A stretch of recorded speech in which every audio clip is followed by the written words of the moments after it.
मङ्गलं पञ्चपरमेष्टि मङ्गलं तीर्थङ्करं मङ्गलं विश्वजिन्धर्मं मङ्गलं वीरशासनं मङ्गलं वीरशासनं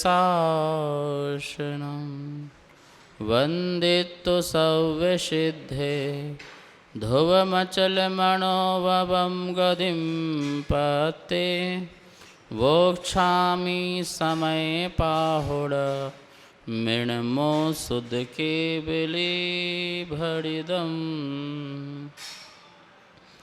समय सार परम मांगलिक ग्रंथ है। आचार्य कुंद भगवान के द्वारा यह ईसा पूर्व प्रथम शताब्दी में लिखा गया है। 415 इसमें प्राकृत भाषा की गाथाएं हैं। भगवान महावीर की जो वाणी है उसे प्रस्तुत किया गया है। शैली आध्यात्मिक है। आत्मा की सिद्धि की गई है। तीसरा अधिकार चल रहा है कर्ता कर्म अधिकार। गाथा नंबर 75 जिसे हमने पढ़ी थी। कम्मस्य या परिणामं नो कम्मस्य या तहेव परिणामं न करेदि एदमादा जो जानति सो हवदीनाणी। जो जिसका परिणाम है उसको उसी का ही परिणाम मानना चाहिए, और जो ऐसा मानता है वो ज्ञानी होता है। कर्मस्य परिणाम, कर्म के परिणाम को कर्म का ही परिणाम मानना चाहिए। नो कर्म के परिणाम को नो कर्म का ही परिणाम मानना चाहिए। जो इस प्रकार से आत्मा ऐसा जानती है सो हवदि डाणी, वह ज्ञानी कहलाता है।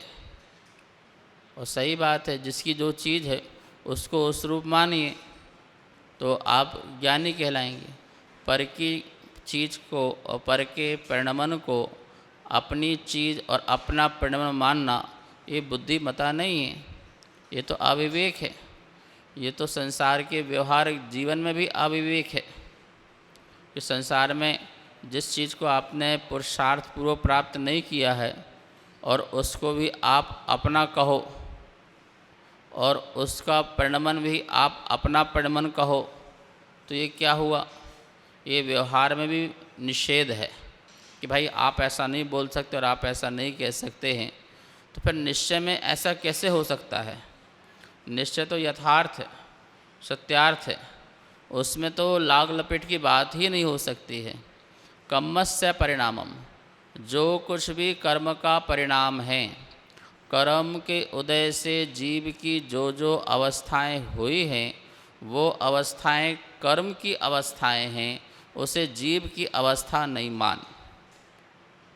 नो कर्म के कारण भी जो जीव की अवस्था हुई है वो भी नो कर्म की अवस्था है, उसे जीव की अवस्था नहीं मान। तो क्या करें? उस कर्म की परिणाम के तो ज्ञाता बन, तुम उसके ज्ञायक बनो, तुम उसके साक्षी भाव बनो। तुम ये जानो कि ये जो हुआ है वो कर्म के उदय से हुआ है, और ये कर्म के उदय से हुआ है तो इसका परिणाम कर्म है। मैं इसको जानने वाला हूँ, ठीक है ना? जानना मेरा काम है। राग द्वेष मोह करना मेरा काम नहीं है। आत्मा का लक्षण बनता है तो क्या लक्षण बनता है? पहले ध्यान रखो। उपयोगो लक्षणम। आत्मा का लक्षण क्या बनाया? उपयोगो लक्षणम। भावो लक्षणम ऐसा नहीं बनाया कि भाव राग द्वेष भाव जो हैं वो आत्मा का लक्षण हो, वीतराग भाव आत्मा का लक्षण हो, ऐसा लक्षण नहीं बनाया। क्या लक्षण बनाया? उपयोगो लक्षणम। जानना देखना ये आत्मा का लक्षण है। तो लक्षण लक्ष्य से रहित नहीं होता है, लक्ष्य से भिन्न नहीं होता है। लक्षण वही है जो लक्ष्य में घटित होता है। तो आत्मा में लक्षण घटित होता है, लेकिन राग द्वेष मोह आत्मा में घटित नहीं होते हैं, क्योंकि ऐसे भी जीव हैं जिनमें राग द्वेष का अभाव देखा गया है। लक्षण वह होता है जो कभी लक्ष्य से भिन्न होता ही नहीं, अलग नहीं होता है। यदि हो गया तो वो लक्षण बोलो कहलाएगा अव्याप्ति दोष, अतिव्याप्ति दोष, ये सब सारे के सारे दोष यहाँ पर आकर के खड़े हो जाएंगे। ठीक है ना। जैसे लक्षण बना दो कि भैया जिसके सींग है वह जानवर है, तो ये लक्षण गलत हो जाएगा। क्यों? क्योंकि जिसके सींग है तो जिसके सींग नहीं है फिर वो जानवर नहीं कहलाएगा क्या? तो ये लक्षण नहीं बनेगा। ऐसे ही हमने आत्मा का लक्षण बनाया कि जो देखता और जानता है वह जीव है। तो अभी देखना जानना चाहे निगोदिया हो चाहे निर्वाण को प्राप्त सिद्ध भगवान हो, ये सभी देखने जानने का काम करते हैं। लेकिन जो रागी द्वेषी हो वो आत्मा ऐसा लक्षण बनाओ तो क्या दिक्कत आएगी बोलो? तो फिर वो अरहंत सिद्ध भगवान ही कहलाएंगे आत्मा, बाकी सब तो अनात्मा कहलाएंगे। अथवा ये लक्षण बना दो कि जो वीत रागी है वह आत्मा है, जो वीत रागी है वह आत्मा है, ऐसा लक्षण है। तो फिर क्या हो जाएगा?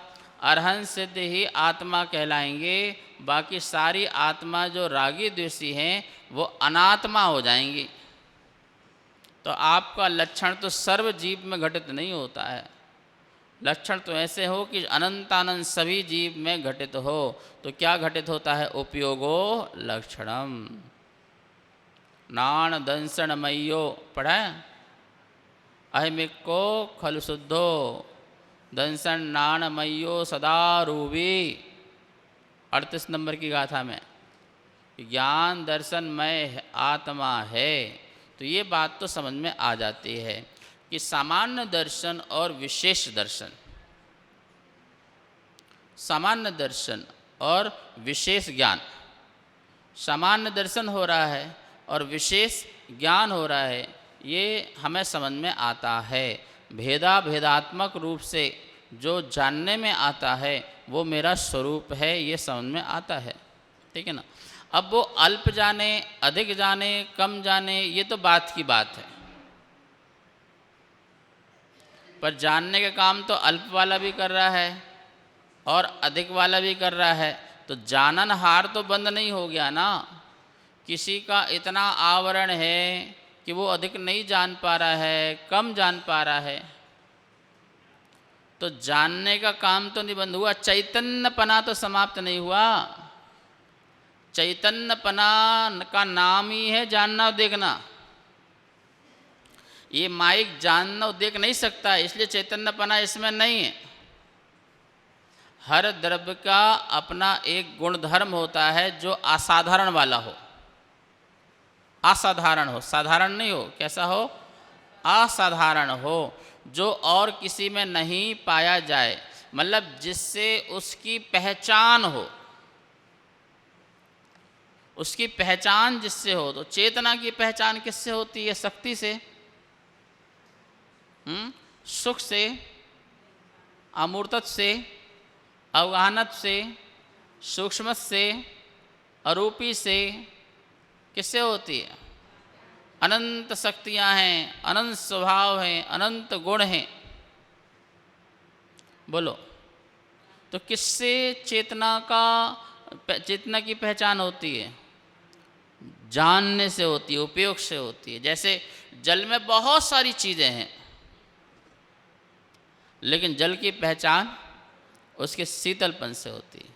अग्नि में बहुत सारी चीज़ें हैं, पर उसके उष्णता से उसकी पहचान होती है, वो उसका स्वभाव है। तो ज्ञायकपना जीव का बोलो स्वभाव है। ज्ञायक मतलब जो जानता है, वो जीव का क्या है? स्वभाव है। तो राग मेरा स्वभाव नहीं है, राग को जानना मेरा स्वभाव है। द्वेष मेरा स्वभाव नहीं है, द्वेष को जानना मेरा स्वभाव है। जिस समय आत्मा राग करे, आत्मा द्वेष करे, तो मैं उसे अपना कर्ता नहीं मानूं। क्यों नहीं मानूं? क्योंकि वो मेरा स्वभाव नहीं है, इसलिए वो मेरा परिणाम नहीं है। वो मेरा परिणाम नहीं है। महाराज जी कैसी कैसी बात कर रहे हो, पहले तो कहते हो जीव राग कर रहा है, द्वेष कर रहा है, और अब कर रहे राग द्वेष नहीं कर रहा है। भाई यहाँ पे पर्याय बुद्धि नहीं चल रही है, यहाँ स्वभाव बुद्धि चल रही है। समय सार में पर्याय बुद्धि को कोई स्थान नहीं है, पर्याय बुद्धि को कोई स्थान नहीं है। राग द्वेष पर्याय बुद्धि है। यहाँ तो द्रव्य बुद्धि चल रही है कि द्रव्य बुद्धि में वीतराग पर्याय भी नहीं है। राग की पर्याय तो छोड़ो, है वीतराग पर्याय भी नहीं है। किसमें? द्रव्य तो द्रव्य है, अभी तो पर्याय की बात ही नहीं कर रहे हैं ना। पढ़ा नहीं क्या कि द्रव्य में न ज्ञान है, न दर्शन है, न चारित्र है। पहले ना नवीनाणम, नविदंशनम, नवि चरित्रम गाथाएं आई हैं, पीछे पढ़ो 3-4, चौथी 5 नंबर कौन सी गाथा है वो, कि आत्मा में ज्ञान नहीं, आत्मा में दर्शन नहीं, आत्मा में चारित्र नहीं। तो किस में है? ये आत्मामय ही है। क्या है? आत्मामय ही है, इसलिए आत्मा में नहीं है। और जब ये परिणमन को प्राप्त होती है तो एक अवस्था बनती है। क्या बनती है? अवस्था। उस अवस्था को बोलते हैं व्याप। और किस में व्याप रही हैं? आत्मा में। तो आत्मा है व्यापक। आई समझ में? द्रव्य व्यापक है, पर्याय व्याप है। द्रव्य क्या है? व्यापक है। पर्याय, दोनों का सत अलग नहीं है, दोनों का सत अलग नहीं है। द्रव्य का सत अलग हो, पर्याय का सत अलग हो, दोनों अभिन्न हैं, दोनों अभिन्न हैं। जब अभिन्न है तो एक का ही कर्ता कर्म बनता है। लेकिन जब हम पर्याय को एक समय की मानते हैं, द्रव्य त्रैकालिक है, जब ऐसे हमारे वचन भेद होते हैं तो हम कथनचित उसे भिन्न मानते हैं। ठीक है? लेकिन कैसा है? आत्मा व्यापक है, इसलिए आत्मा कर्म है, और पर्याय उसमें व्याप रही है, फैल रही है, पसर रही है। तो वो एक आत्मा की अवस्था है। दर्शन, सम्यक दर्शन एक आत्मा की अवस्था है। वो कहाँ व्याप रही है, कहाँ फैल रही है? पूरी आत्मा में फैल रही है। इसलिए वो आत्मा का कर्म हुआ। क्या हुआ? आप समझ में आई? आत्मा का कर्म कौन है? सम्यक दर्शन की पर्याय आत्मा का कर्म है। ठीक है? और आत्मा उसका कर्ता है, क्योंकि कर्ता को ऐसा कर्म इष्ट है।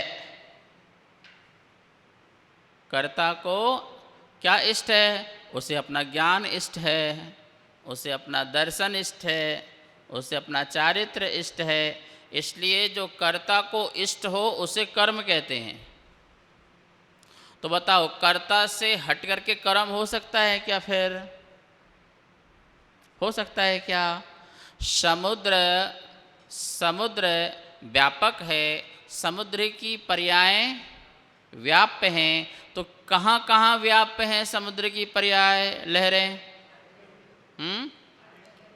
सारे समुद्र में ही उसकी लहरें व्याप्य हैं। अलग समुद्र से अलग है क्या? अच्छा, लहर का सत्व और समुद्र का सत्व भिन्न भिन्न है क्या? बोलो। उत्पाद वय द्रव युक्तम सत, सत द्रव्य का लक्षण है, द्रव्य का लक्षण है, तो उससे गुण और गुण उसकी पर्याय क्या उससे भिन्न है क्या? बोलो। गुण सारे में व्याप्य हैं, ज्ञान गुण संपूर्ण आत्मा में है, और परिणमन करता हुआ ज्ञान की पर्याय भी संपूर्ण। गुण की परिभाषा क्या बनाते हैं? जो द्रव्य की सर्व अवस्थाओं में पाया जाता है उसे गुण कहते हैं। तो सर्व अवस्थाओं में है कि नहीं है? और जो गुणों की सर्व अवस्थाओं में पाया जाए उसे पर्याय कहते हैं। तो पर्याय गुण के सर्वांग में है कि नहीं है? बोलो। कितना सुंदर है। तो आत्मा व्यापक फैलाने वाला, आत्मा व्यापक फैलाने वाला, और जो फैल रहा है वो आत्मा की एक दशा, आत्मा की एक हालत, आत्मा की एक पर्याय, आत्मा का अपना एक कर्म, आत्मा का एक अपना कार्य। ये कर्म वो कर्म नहीं, पुद्गल वाले कर्म की बात नहीं कर रहे हैं। कर्म मतलब एक कार्य, एक हालत, एक दशा। तो क्या दशा है? उसकी श्रद्धा की दशा है, ज्ञान की दशा है, चारित्र की दशा है, सुख की दशा है, शांति की दशा है। ये सारी दशाएं, ये सब पर्याय है। ठीक है, समझ में आ रहा है ना? तो ये कह रहे हैं, अभी तो हम आपको बता रहे हैं स्वभाव दृष्टि, द्रव्य दृष्टि। क्यों?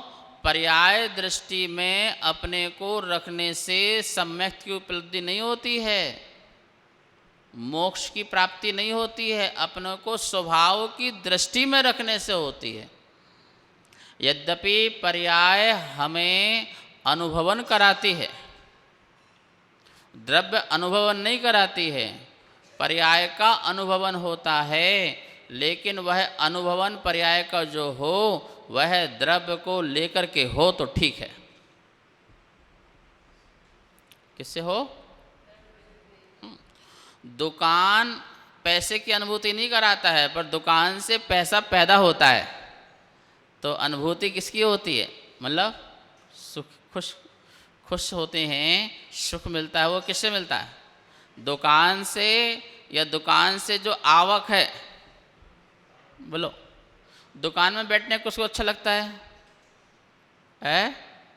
दुकान में बैठना किसको अच्छा लगता है? महाराज जी सुबह शाम तक बैठे, दिमाग खराब हो गया, बोनी नहीं हुई, दुकान में बैठना अच्छा नहीं लगा। अच्छा, सुबह से शाम तक बिल्कुल बढ़िया दुकान चल रही हो हर सेकेंड में, तो बोला दुकान में बैठना अच्छा लग रहा है? बोले हाँ, अब अच्छा लग रहा है दुकान में बैठना। तो भैया बिना दुकान में बैठे धन नहीं आया, बिना द्रव्य में बैठे पर्याय भी। ठीक है, तो बैठना तो कहाँ पड़ेगा? बोलो। बैठना तो कहाँ पड़ेगा? तभी तो आनंद की अनुभूति प्रकट होगी पर्याय में। लेकिन जिसकी दृष्टि मात्र पैसे में हो और दुकान में ना हो, किस में हो? मात्र पैसा हो जाए, पैसा हो जाए, पैसा हो जाए, पैसा की कल्पना की, पैसा कल्पना से पैसा सोच रहा हो, कल्पना से पैसा आ रहा हो, जिसकी इसी में ही दृष्टि है और दुकान में दृष्टि नहीं है, तो बोलो क्या होगा? पैसा भी नहीं मिलेगा और उसे दुख ही मिलेगा। तो डॉक्टर साहब पैसा चाहिए तो दुकान में बैठना पड़ेगा। सुख तो पैसे का मिलेगा, पर बैठना कहाँ पड़ेगा? दुकान में। पर्याय का सुख मिलेगा, लेकिन द्रव्य में बैठना पड़ेगा। आश्रय किसका लेना पड़ेगा? द्रव्य का। द्रव्य का आश्रय लोगे और वहाँ तुम्हारा पुरुषार्थ चमकेगा, तो बढ़िया बढ़िया पैसा कमाओ, बढ़िया बढ़िया पर्याय मिलेगी तुमको। ठीक है, यहाँ जो बात चल रही है, यहाँ पर्याय बुद्धि की बात नहीं चल रही है, यहाँ स्वभाव दृष्टि की बात चल रही है। स्वभाव की दृष्टि में ज्ञानी राग को जानता है। किसको जानता है? ज्ञानी राग को जानता है, पर राग का कर्ता नहीं है, द्वेष का कर्ता नहीं है, क्योंकि राग द्वेष आत्मा के स्वभाव नहीं है। जानना आत्मा का स्वभाव है, ज्ञायकपना आत्मा का स्वभाव है। क्योंकि राग आत्मा का स्वभाव मानेंगे तो वीतरागियों में भी राग मानना पड़ेगा, और वीतरागता को आत्मा का स्वभाव मानेंगे तो फिर रागियों में वीतरागता मानना पड़ेगी। इसलिए जिसको जो रागी हैं उनमें वीतरागता नहीं है, जिनमें वीतरागता है उनमें राग नहीं है। लेकिन वीतरागी में और रागी में दोनों में ज्ञान है। एक कॉमन चीज क्या है? जानने का काम रागी भी कर रहा है और जानने का काम वीतरागी भी कर रहा है। अब जानना कैसे है वो देख लो बस। जानना कैसे है? राग को राग रूप में जान लो, ये दुख रूप है, बस काम खत्म। और वीतराग को जान लो कि ये सुख रूप है, बस ये काम खत्म। तो उसको जो जैसा है उसको वैसा ज्ञान जाने, ठीक है ना, लेकिन पर के परिणाम को अपना परिणाम ना माने। राग द्वेष जो है वो पर का परिणाम है, और वीतराग भी कथनचित पर का परिणाम है। कैसे? कर्म के उदय से उत्पन्न होने वाला राग द्वेष पर का परिणाम है, और कर्म के नाश के अभाव में पैदा होने वाला वीतराग परिणाम है। इसलिए वो भी आया था ना, विशुद्धि स्थान मेरा नहीं है, अध्यात्म स्थान मेरा नहीं है, गुण स्थान मेरा नहीं है। तो कथनचित वो भी मेरा नहीं है, क्योंकि वो किसी के अभाव से प्रकट हुआ, किसी की दया से। तो हमें दया वाली चीज़ नहीं चाहिए। कर्म ने दया कर दी, हम जा रहे हैं तो बेटा ले, तू ले ले, गिफ्ट ले ले, तो हमें गिफ्ट वाली चीज़ नहीं चाहिए। जो त्रैकालिक है, जो स्वभाव है, उसका मैं करता हूँ और उसके परिणमन को मैं भोगता हूँ, तो मेरा वो कर्म है। आत्मा करता है, और आत्मा का परिणमन, उसका ज्ञान, उसका कर्म है। वो था, है और सदा ही रहेगा। इसलिए कहा कम्मस्य या परिणामम नो कम्मस्य या तहेव परिणामम। कर्म का परिणाम तथा उसी प्रकार से नो कर्म का परिणाम आदा ना करे दे, आत्मा नहीं करती है। जो जानदी, जो ऐसा जानता है, सो नानी हवदी, उसको ज्ञानी कहा है। मतलब कि ये गाथा जो है, जिसको ज्ञानी बनना है उसको पढ़ना चाहिए। संसार में कोई भी अज्ञानी नहीं बनना चाहता है, सभी ज्ञानी बनना चाहते हैं। बोले तुम ज्ञानी बनना चाहते हो तो इस गाथा को पढ़ो, ये कंडीशन है ज्ञानी बनने की। क्या? कर्म के उदय के जितने भी फल हैं, क्योंकि अपन ने पहले पढ़ लिया है, 6 प्रकार से पढ़े थे कि जीव निबद्ध, वह आश्रव का परिणाम है, वह जीव का परिणाम नहीं है। जीव में जो अधूरता है वो भी आश्रव का परिणाम है, वो जीव का परिणाम नहीं है। जीव में जो असुचिता है वो भी आश्रव का परिणाम है, जीव का शुद्ध परिणाम नहीं है। जीव में जो आशरणता का है वो भी आश्रव का परिणाम है, वो भी उसका परिणाम नहीं है। जीव में जो दुख है वो भी आश्रव का परिणाम है, वो उसका परिणाम नहीं है। और जीव में दुखों का जो फल है वो भी आश्रव का परिणाम है, वो भी उसका परिणाम नहीं है। 6 प्रकार के बोल जो थे वो अपने 74 नंबर गाथा में देखा था कि ज्ञान आश्रव से निवृत्त कैसे हो सकता है। और इसमें वाली गाथा में आश्रव की बात नहीं कह रहे, इसमें कह रहे ज्ञानी की पहचान। ज्ञानी की पहचान क्या है? ज्ञानी के आश्रव भी हो रहा है तो ज्ञानी की पहचान बता रहे हैं। ज्ञानी अपनी अपनी भूमिका में राग द्वेष मोह भी कर रहा है, वो उस रूप परिणमन भी हो रहा है, लेकिन फिर भी वो ज्ञानी बना रह सकता है, ये उसकी बात कह रहे हैं। वो शरीर के साथ 24 घंटे घूमे फिरे, पर शरीर को शरीर रूप से जाने, शरीर को शरीर रूप से जाने, उस शरीर का मैं कर्ता नहीं हूँ इस प्रकार से माने। मैं शरीर को प्रणमन नहीं करा रहा हूँ, शरीर का प्रणमन मुझसे नहीं हो रहा है, और शरीर के परमाणुओं की जो उत्पत्ति है वो भी मेरे से नहीं हो रही है, इस बात को जो जानता है वो ज्ञानी है। क्यों? क्योंकि मैं अपने का व्यापक हूँ, कर्म में व्याप नहीं हूँ। मैं अपने का व्यापक हूँ, मैं शरीर में व्याप नहीं हूँ, शरीर में व्याप नहीं हूँ, मैं तो अपने में व्याप हूँ। किस में हूँ? अपने में ही व्याप हूँ, इसलिए वो मेरा कर्म है। सीधी सी बात है, द्रव्य जो है व्यापक है, पर्याय उसकी व्याप है। उसकी जितनी अवस्था हैं वो व्याप हैं, क्योंकि वो किस में फैली हुई हैं?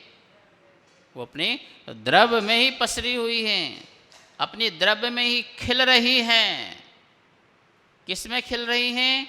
द्रव्य में। तो द्रव्य करता है, और किस में जो खिल रही हैं वो उसकी अवस्था है, वो उसकी पर्याय है, वो उसका व्याप है।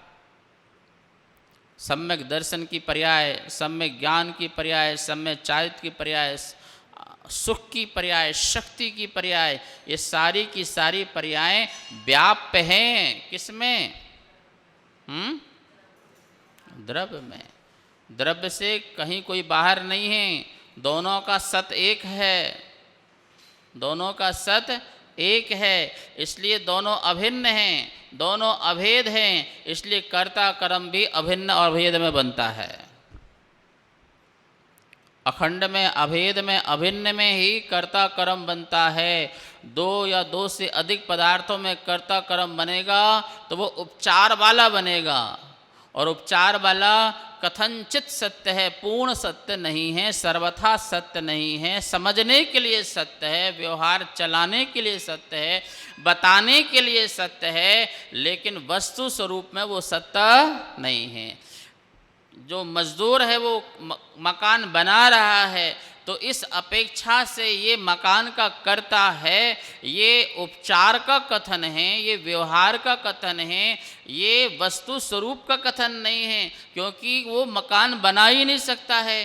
पहली बात तो वो एक परमाणु क्रिएट नहीं कर सकता है, तो उस परमाणुओं को इकट्ठा कैसे कर सकता है, फिर उसमें प्रणमन कैसे करा सकता है, ये उसके हाथ में नहीं है। इसलिए वो मकान का निश्चय से करता नहीं है। निश्चय मतलब सही में करता नहीं है। ठीक है। कार्यक्रम पाठशाला के पुण्यार्जक थे श्री दिगंबर जैन मंदिर, लोधी कॉलोनी, दिल्ली।